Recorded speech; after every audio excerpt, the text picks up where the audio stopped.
pagmamahal na Coco Martin at Yassi Pressman ay hindi talaga maitago ang kanilang kaswitan, mapa-on-cam or off-cam man. Huli sa kamera ang kamay ni Yassi Pressman na minamasahe ng aktres ang mahal na si Coco Martin habang sila ay nanonood ng palabas ng FPJ ang probinsyano sa telebisyon ang aktor. Kasama din nila Coco Martin at Yassi Pressman ang buong cast ng FPJ ang probinsyano habang nanonood ng episode nila.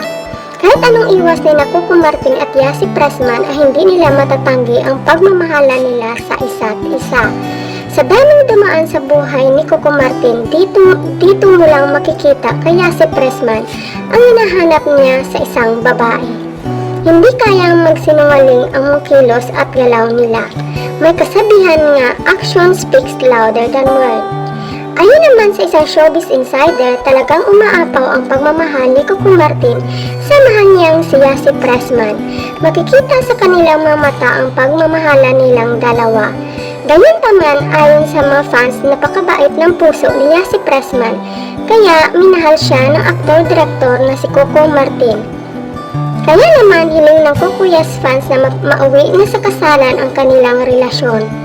Ayon nga sa aktor-direktor na si Coco Martin, walang bibitaw, tuloy ang laban sa kanilang relasyon. Ayon sa kanya sa isang